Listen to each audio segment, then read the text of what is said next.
सेठ R T. Agarwal, Hindi higher secondary school. विषय वाणिज्य व्यवस्था और संचालन, कक्षा 12। मैं H.O. अग्रवाल ऑनलाइन एजुकेशन में आपका हार्दिक स्वागत करता हूँ। पिछले वीडियो में अपने रेखीय व्यवस्था तंत्र और कार्य अनुसार व्यवस्था तंत्र की चर्चा की थी। आज हम इस वीडियो में औपचारिक और अनौपचारिक ये दो व्यवस्था तंत्र की चर्चा करेंगे। बात करते हैं व्यवस्था तंत्र के तीसरे प्रकार की, औपचारिक व्यवस्था तंत्र। सबसे पहले देखेंगे अपने अर्थ। इकाई के संचालकों द्वारा निश्चित लक्ष्यों की प्राप्ति के लिए व्यक्ति और कार्य के मध्य संबंधों का जो विविध ढांचा स्थापित किया जाता है उसे औपचारिक व्यवस्था तंत्र कहते हैं। दोस्तों, रेखीय व्यवस्था तंत्र तथा कार्य अनुसार व्यवस्था तंत्र औपचारिक व्यवस्था तंत्र का ही एक प्रकार है। इस प्रकार के व्यवस्था तंत्र में कार्य का दायित्व पूर्ण करने के लिए अधिकार प्रदान किया जाता है। अधिकार प्रदान करते समय अधिकारी और अधीनस्थों में ये बातें सुस्पष्ट होती है। संक्षिप्त में कहा जाए तो संचालकों द्वारा निश्चित लक्ष्य की प्राप्ति के लिए व्यक्ति और कार्य के मध्य संबंध स्थापित करने वाले ढांचे को औपचारिक व्यवस्था तंत्र कहते हैं। 3 नंबर के लिए महत्वपूर्ण प्रश्न है दोस्तों। अब बात करते हैं लक्षणों की कि औपचारिक व्यवस्था तंत्र के लक्षण कौन कौन से हो सकते हैं, जिसमें पहला ही है औपचारिक ढांचा होना चाहिए। निश्चित उद्देश्य की प्राप्ति के लिए संचालक सोच समझकर व्यक्ति और कार्य के मध्य औपचारिक संबंध वाला ढांचा स्थापित करते हैं। दूसरा है कि यह ढांचा अपरिवर्तनशील होता है, क्योंकि इस प्रकार के व्यवस्था तंत्र में कर्मचारियों का स्थान अधिकतर अपरिवर्तनशील है, क्योंकि कर्मचारियों का स्थान एक बार सुनिश्चित होने के बाद उसमें कभी कभी ही परिवर्तन हो सकता है। इसलिए यह अपरिवर्तनशील व्यवस्था तंत्र माना जाता है। तीसरा है कि उच्च से निम्न स्तर की ओर अधिकार सौंपना। अधिकार सौंपना उच्च अधिकारियों द्वारा किया जाता है और उसका स्थान उच्च से निम्न स्तर की ओर आता है। ध्यान रखिएगा दोस्तों, औपचारिक व्यवस्था तंत्र में जो है अधिकार हमेशा उच्च स्तर से निम्न स्तर की ओर सौंपे जाते हैं। चौथा मुद्दा है दोस्तों विशाल कद। औपचारिक व्यवस्था तंत्र के ढांचे का कद एकदम ही विशाल होता है, क्योंकि इसमें व्यक्ति और कार्य के बीच में सुमेल संबंध स्थापित किया जाता है। पांचवा है निश्चित संबंध। विविध रूप से ढांचे की रचना होने से कर्मचारियों के मध्य संबंध निश्चित होते हैं। अर्थात किस प्रकार के संबंध निश्चित होते हैं कि कौन किसे आदेश देगा, कौन किसके आदेशों का पालन करेगा, ये सब पहले से ही निश्चित होने के कारण संबंध निश्चित माने जाते हैं। फिर छठा है सूचना संचार। सूचना संचार औपचारिक मार्गों द्वारा ही होता है।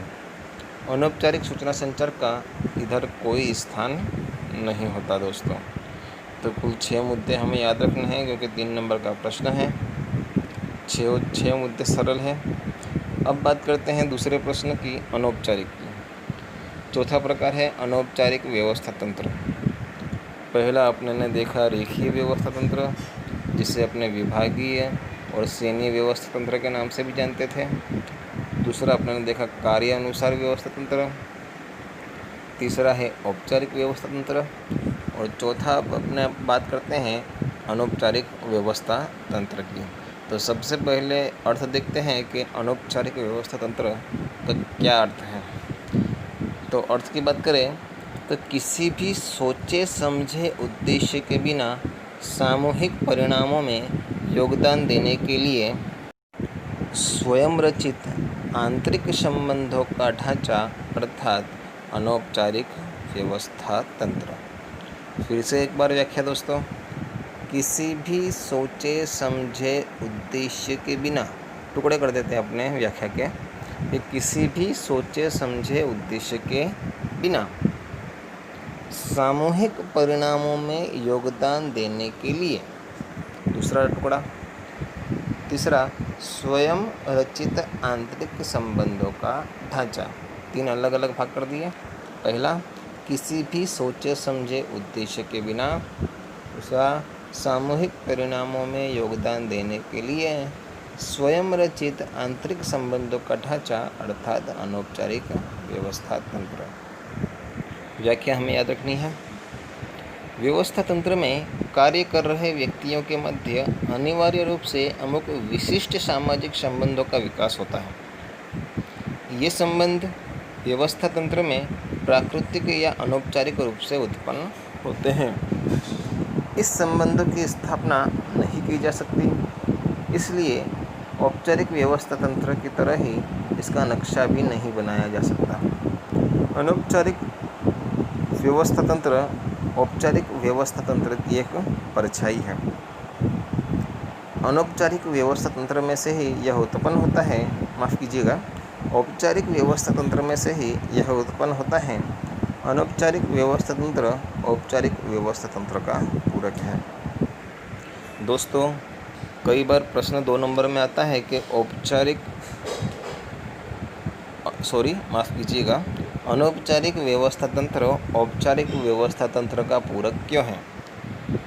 तो हमें ये पूरा पैराग्राफ दोस्तों याद रखना होगा और लिखना होगा कि अनौपचारिक व्यवस्था तंत्र औपचारिक व्यवस्था तंत्र का पूरक क्यों है, क्योंकि वो उसी में से उत्पन्न होता है, उसी की एक प्रकार की परछाई है, इसीलिए यह औपचारिक का पूरक माना जाता है। दूसरा दोस्तों, ध्यान रखिएगा, औपचारिक और अनौपचारिक में क्या डिफरेंस है, दोनों के बीच में क्या संबंध है। तो औपचारिक यानी कि यदि हम कहीं पर नौकरी करते हैं तो व्यक्ति और कार्य दोनों के मध्य जो ढांचा स्थापित हुआ, क्योंकि उसको कार्य से मतलब है, तो वो औपचारिक हो गया। और अनौपचारिक यानी कि जहाँ अपने काम कर रहे हैं वहाँ अपने दोस्त बनाए और वो दोस्त अपनी कुछ मदद कर रहा है, तो वो अनौपचारिक हो गया। इसीलिए तो कहा है कि बिना सोचे समझे उद्देश्य के बिना स्वयं रचित आंतरिक संबंधों का ढांचा अर्थात अनौपचारिक व्यवस्था तंत्र। अब बात करते हैं लक्षणों की कि क्या लक्षण हो सकते हैं अनौपचारिक के। तो पहला लक्षण है अनौपचारिक ढांचा है। इस प्रकार के व्यवस्था तंत्र का ढांचा अनौपचारिक होता है, जो आंतरिक संबंधों से उत्पन्न होता है। एक ही औद्योगिक इकाई में कार्यरत कर्मचारियों के मध्य समान लक्ष्यों की प्राप्ति के लिए प्राकृतिक रूप से इस ढांचे की रचना की जाती है, अर्थात अनौपचारिक रूप से उत्पन्न होता है। दूसरा है मानवीय व्यवहारों पर आधारित। इस प्रकार का व्यवस्था तंत्र मानवीय व्यवहार पर आधारित है। मैंने आपको पहले बताया कि यहाँ जहाँ अपने काम कर रहे हैं वहाँ अपने दोस्त बनाए, 2 मानवों के बीच में जो है संबंध स्थापित किए, एक ही समान मनोभाव, रुचि, मूल्य, शौक, आदत और मान्यता वाले व्यक्ति अपने साथ मिल जाते हैं, अपने दोस्त बन जाते हैं, तो अनौपचारिक समूह क्या होता है, उत्पन्न होता है, जिसके आधार पर यह व्यवस्था तंत्र रचा जाता है। इसीलिए यह मानवीय व्यवहारों पर आधारित होता है। तीसरा है परिवर्तनशील। अनौपचारिक व्यवस्था तंत्र संपूर्ण रूप से परिवर्तनशील होता है, जबकि औपचारिक कैसा था, अपरिवर्तनशील था। यदि कर्मचारी एक विभाग से दूसरे विभाग में जाता है तो वहाँ पर नए दोस्त बनते हैं, नए मानव संबंध स्थापित होते हैं, जूने मानव संबंधों में क्या होता है, परिवर्तन आता है। इसीलिए यहाँ पर परिवर्तन होते हुए दिखाई देता है। अब बात करते हैं चौथे लक्षण की, सर्वव्यापी। अनौपचारिक व्यवस्था तंत्र सर्वव्यापी है, जो मात्र उद्योग में नहीं बल्कि समान हित और समान मूल्य वाले प्रत्येक मानवीय प्रवृत्तियों में अनौपचारिक व्यवस्था तंत्र उपस्थित होता है, अर्थात सर्वव्यापी व्यवस्था तंत्र है। चलिए यहाँ पर अनौपचारिक सूचना संचार होता है दोस्तों। 5वां मुद्दा है कि अनौपचारिक व्यवस्था तंत्र में कर्मचारियों के मध्य सूचना संचार अनौपचारिक रूप से ही होता है, क्योंकि ये अधिकतर मौखिक रूप से होता है। औपचारिक में क्या था, सूचना संचार औपचारिक रूप से होता था और लिखित स्वरूप में होता था। यहाँ पर मौखिक स्वरूप में होता है। इसके लिए वास्तविकता की तुलना में अभिप्रायों का प्रमाण होने की संभावना बढ़ जाती है। अनौपचारिक व्यवस्था तंत्र का सूचना संचार कैसा होता है, अत्यंत तीव्र होता है, क्योंकि ये मौखिक रूप से कहा जाता है। फिर छठा है लघु आकार। ज़्यादातर अनौपचारिक व्यवस्था तंत्र का आकार छोटा होता है, जबकि औपचारिक में क्या था, विशाल आकार था। तो ध्यान रखिएगा, इन लक्षणों के आधार पर हम औपचारिक और अनौपचारिक के बीच अंतर भी स्पष्ट कर रहे हैं और अंतर भी लिख सकते हैं कि वहाँ पर लेखिक सूचना संचार था, यहाँ पर मौखिक है, वहाँ पर विशाल आकार था, यहाँ पर छोटे आकार है। तो इस प्रकार से अलग अलग अपने अंतर भी समझ सकते हैं, क्योंकि यह व्यक्तिगत संबंधों पर आधारित है। यह सदस्यों के बीच की आंतरिक प्रक्रिया का परिणाम है। संख्या में बहुत सारे समूह होते हैं, परंतु आकार में बहुत छोटे प्रकार का व्यवस्था तंत्र देखने को मिलता है। 7वां है नियंत्रण का अभाव। औपचारिक में दोस्तों नियंत्रण देखने को मिलता था सभी प्रकार की प्रवृत्तियों में, यहाँ पर नियंत्रण का अभाव है। तो ये भी एक प्रकार का अंतर है कि अनौपचारिक व्यवस्था तंत्र में कर्मचारी की प्रवृत्तियों पर विविध रूप से कोई नियंत्रण नहीं रखा जा सकता। व्यक्ति स्वेच्छा से अपना और सहकर्मचारियों का काम करता है। जैसे कि मैंने आपको पहले बताया कि दोस्तों और मित्रता पर जो है ये संबंध रचे जाते हैं। तो दोस्त अपना काम करे तो उससे काम ज़बरदस्ती नहीं करवाया जा सकता, लेकिन यदि मालिक कर्मचारी को काम सौंपता है तो वह कार्य उसे करना ही पड़ता है। तो वहाँ पर नियंत्रण होता है, जबकि यहाँ पर नियंत्रण नहीं होता है। 8वां है अनौपचारिक व्यवस्था तंत्र का पूरक। अनौपचारिक व्यवस्था तंत्र औपचारिक व्यवस्था तंत्र से ही उत्पन्न होता है, इसलिए कहा जा सकता है कि यह औपचारिक व्यवस्था तंत्र का पूरक है। दोस्तों 8 मुद्दे हमें यहाँ याद रखने हैं और औपचारिक में 6 मुद्दे याद रखने के थे।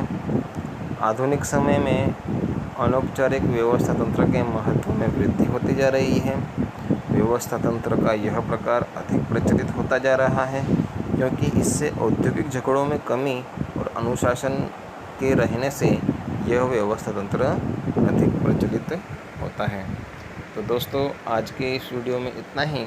आज अपने ने सीखा औपचारिक व्यवस्था तंत्र का अर्थ और उसके लक्षण, अनौपचारिक व्यवस्था तंत्र का अर्थ और उसके लक्षण। साथ ही दोस्तों हम इन लक्षणों के आधार पर इसके अंतर भी लिख सकते हैं। तो हमें औपचारिक व्यवस्था तंत्र का अर्थ और लक्षण लिखने हैं, अनौपचारिक का अर्थ और लक्षण लिखने हैं और 6 मुद्दे अंतर के लिखने हैं। कम से कम 6 मुद्दे अंतर के अपने दोस्तों लिखेंगे यहाँ पर। तो इस वीडियो के आधार पर 3 प्रश्न हो गए। औपचारिक व्यवस्था तंत्र का अर्थ और लक्षण, अनौपचारिक व्यवस्था तंत्र का अर्थ और लक्षण, और तीसरा औपचारिक और अनौपचारिक के बीच में अंतर, 6 मुद्दे। ध्यान रखिएगा, कम से कम 6 मुद्दे हमें ढूंढ के लिखने हैं। धन्यवाद।